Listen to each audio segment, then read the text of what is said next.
Ayo Sophia. Menyapu. Yang lain? Inara. Mengangkat jemuran. Mengangkat jemuran. Jadi banyak ya kegiatan kalian membantu orang tua di rumah, menyapu, mengepel, jaga air, cuci piring, angkat jemuran, itu semua termasuk ke dalam. Sekarang ibu tanya, ada nggak di kelas ini yang tidak taat aturan? Pasti ada.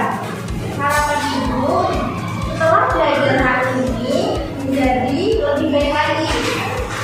Jadi hari ini kita akan belajar tentang hak dan kewajiban dalam kehidupan sehari-hari.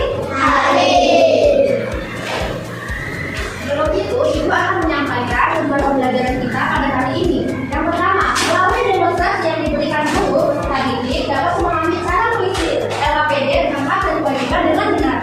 Yang kedua, melalui kegiatan diskusi kelompok menggunakan LKPD, peserta didik mampu menggunting, mengelompokkan, dan menyampaikan contoh hak dan kewajiban di rumah maupun di sekolah dengan benar. Yang ketiga, melalui kegiatan refleksi dan reflection board, peserta didik dapat menuliskan hak dan kewajiban diri sendiri pada sticky note secara mandiri. Sudah ada yang tahu hak itu apa? Bisa satu orang bantu ibu untuk membacakan materi yang ada di depan? Adit, bisa? Yang nyari ya? Bisa coba ya?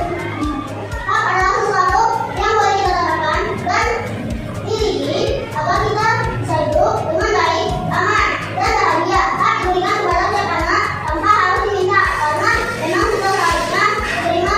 Dengan adanya hak kita bisa belajar bermain, berkembang dengan nyaman. Tangan ke Adit. Karena kita lagi ada di sekolah, sekarang ibu tanya, hak apa yang ada di sekolah? Coba sebutkan contohnya apa saja yang termasuk hak di sekolah. Mendapatkan pelajaran yang baik. Pinter. Jadi benar ya, macam-macam hak yang ada di sekolah. Contohnya, hak untuk mendapatkan pendidikan yang adil, hak untuk diperlakukan dengan baik oleh guru maupun teman, hak untuk menyampaikan pendapat, hak untuk mendapat istirahat di sekolah, dan hak untuk merasa aman serta nyaman. Paham? Hak di rumah. Di sini ada hak untuk merasa aman dan dilindungi, hak untuk mendapatkan kasih sayang, hak untuk didengarkan dan juga berbicara, hak untuk dapat bermain dan juga belajar. Sekarang ibu tanya, sudahkah kalian mendapatkan hak yang ada di depan ini? Sudah.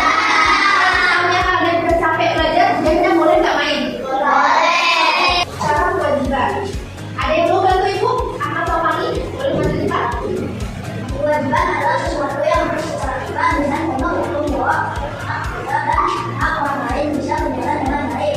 Kewajiban bukan hal yang bisa dipilih, tetapi harus dilakukan supaya kehidupan di rumah lengkap dan lingkungan menjadi bersih, aman, dan nyaman. Dengan melaksanakan kewajiban kita berarti menjadi anak yang disiplin, baik, dan bertanggung jawab. Yang pertama, jadi sebenarnya apa yang dibilang Ahmad, kewajiban itu sesuatu yang harus kita lakukan. Contoh